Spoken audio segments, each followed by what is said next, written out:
Hi everybody, it's Pastor Siri, and today as we're nearing Christmas and with everything going on in the world, I want to talk about how we create peace on earth. Seriously, take a listen.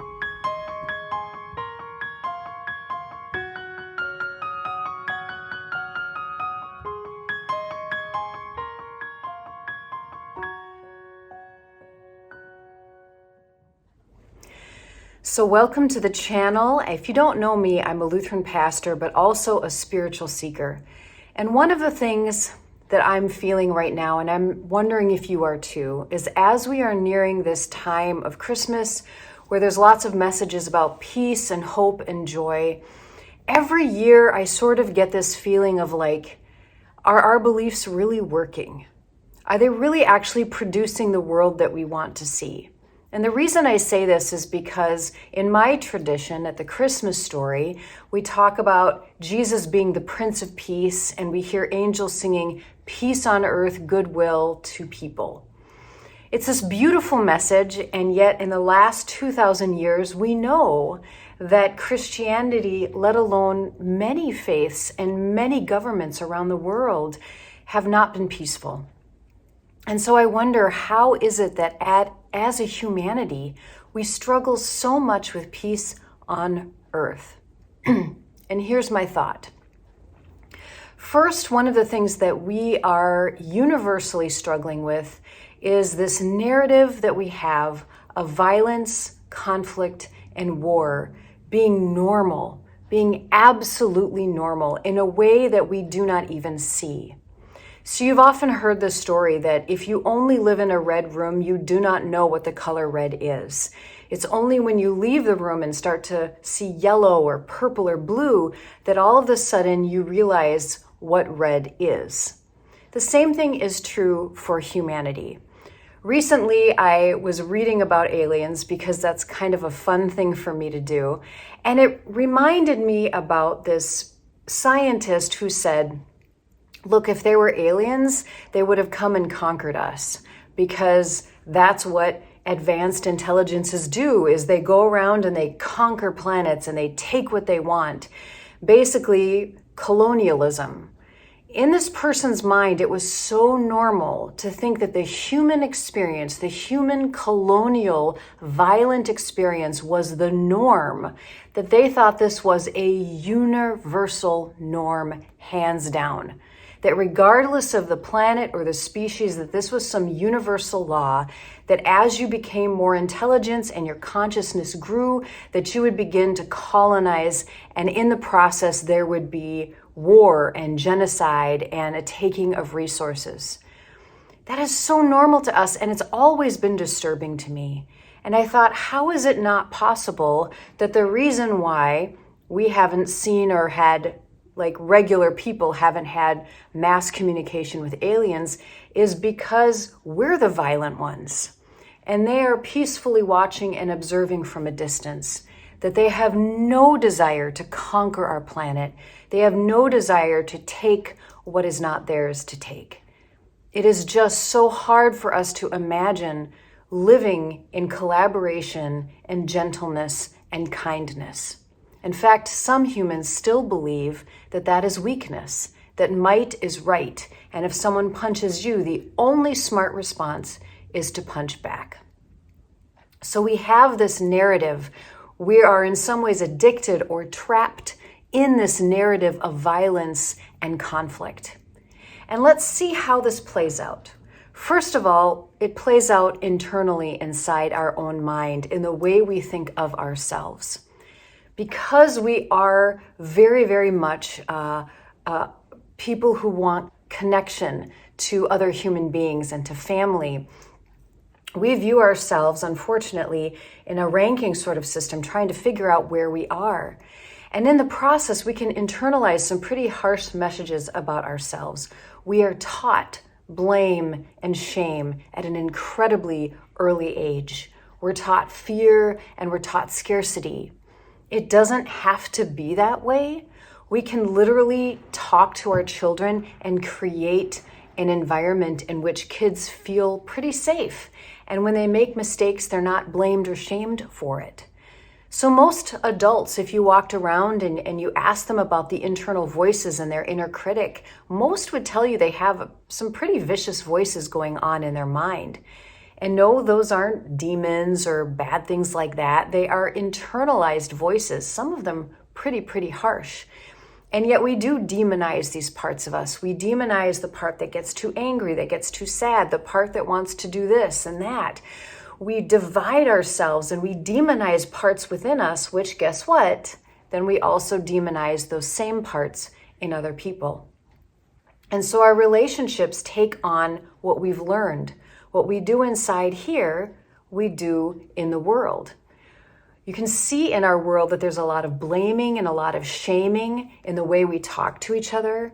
Just look at how people disagree online. You idiot! What the hell are you thinking? You gotta be the stupidest POS that I've ever seen. That is very conflict and violence-driven language. But here's the thing, we just don't know how to do it any different. It actually takes a huge pause for us to be able to stop and communicate in a different way. Think about if your child really messes up. Maybe you learn to say, "What the hell is wrong with you? What are you doing?" That is a very violent, blamey way to talk. And another way that we could learn would be a way that would be much more of a guidance. And it could be a very firm guidance with very strong boundaries, but one in which that person felt as if as a human being they were still valued. So the way we deal with our relationships with blaming, shaming, coercion, and manipulation. I've had experiences, and I'm sure you have too, with salespeople or with companies that just see you as a number. They don't see you as a human being with desires or a limited bank account. And sometimes you can be sort of taken for a ride with the fine line or just treated really poorly. Or they push and they push and they push to try to get you to what they want. And that's ultimately what manipulation is. It's not what's in your best interest. It's what's in their best interest, and they don't really care about you, and they're going to force you to do that. That's not the way it has to be. You can actually have businesses and you can market to people in a way that's educational and inspirational, where people have free will and choice to choose what they want. But that's not what our society does. And we often make fun of people who have ideas like that and call them naive.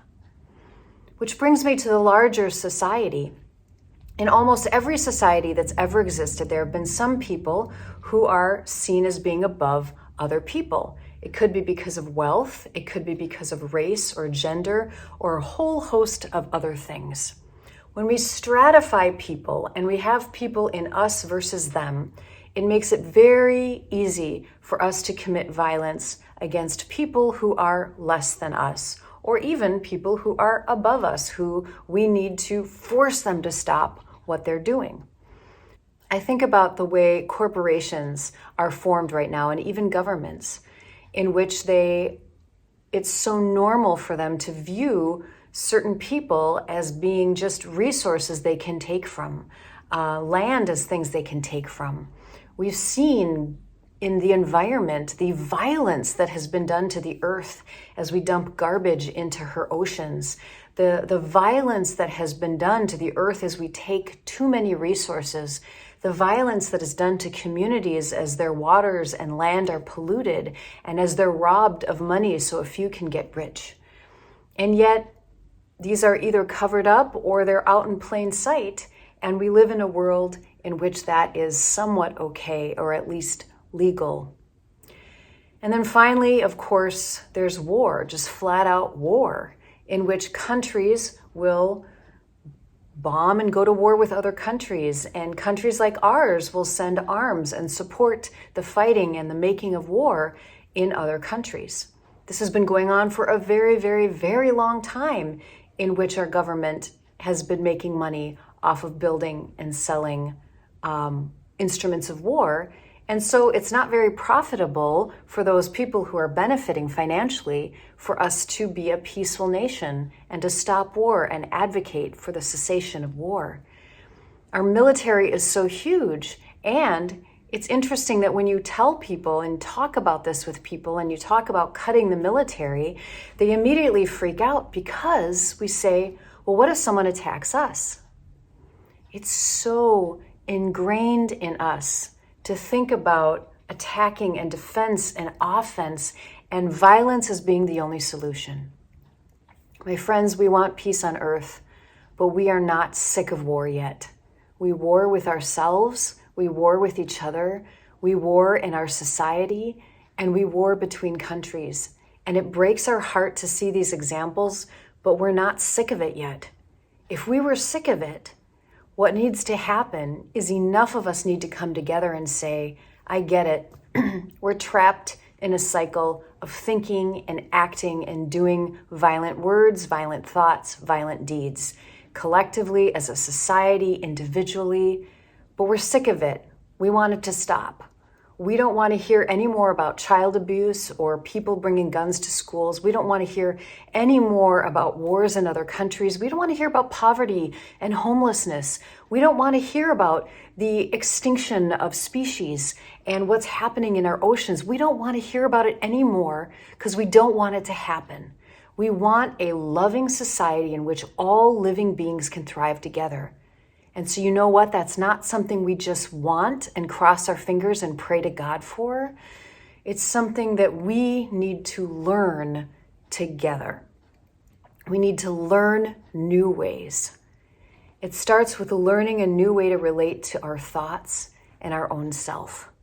It starts with a new way of talking to one another, of actually going to classes and workshops where we learn how to talk about difficult things in respectful ways, where we learn how to manage conflict with, when you do that, I feel this way, instead of, you always, mah, mah, mah, mah, mah. It's learning new ways to work with each other. It's also passing laws so that corporations and governments can no longer enact violence on the planet and on human beings and on animals. And it's shifting the way that we respond to actions. It's shifting, slowly learning new skills. Because most of us have not been taught this. We have not been taught how to be nonviolent. We've only been taught to be violent through just literally everything. Watching television, watching movies, watching the world. We're constantly, the story of violence is reinforced over and over and over again. And when we're finally, enough of us are sick of it, I think we need to get together in schools, in churches, in communities, and we need to, en masse, start teaching all of the tools of peacemaking, from the individual to the global. And I think it can be done if enough people say enough is enough. We need a new way as a humanity. We need to break our addiction and our being trapped in the story of conflict and violence. And we need to learn a new way and begin a story of peace. Because, my friends, we can pray for peace all we want, but peace cannot find purchase in this planet without finding receptive channels, imagination, creativity, compassion, people saying, enough, I'm ready to let go. I'm ready to let go of the old ways, and I'm ready to open my hands and learn a new way to live, to be, to act in this world. So I'd love to personally learn more about this, because what I'm noticing within myself as I think about being a peacemaker is I think about all of the ways in which my gut reactions are, to some degree, strife, conflict, blaming, shaming, fear-based, and violent. It's so normal. We hardly even notice that's our baseline. So I just encourage you, without judgment and condemnation, because that's part of the violent cycle, just to start being curious and to start noticing how you react to talks of peace, to talks of violence. Just be curious and start to even open your eyes and notice where people are doing creative peacemaking in relationships, in communities, within their own lives, as well as in the nation. Who is doing the creative peacemaking new world tools that we really desperately need? because we don't have to live in a world like this. We can live in a different world, but we have to work for it. And the only way we're going to get there is if enough of us say, I'm ready. I'm ready to drop all of these violent tools and pick up peacemaking and begin to sow those seeds. I hope this was helpful for you. It was certainly helpful for me to be thinking about. I think there's a lot more we could explore together on this topic. So please let me know below what grabbed your attention, what you want to know more about, or any thoughts that you have on creating peace on earth. As always, please like or subscribe or share this, as that gives back energy to me and my channel. And I'm grateful for that very much so. So have a beautiful day. Bye-bye.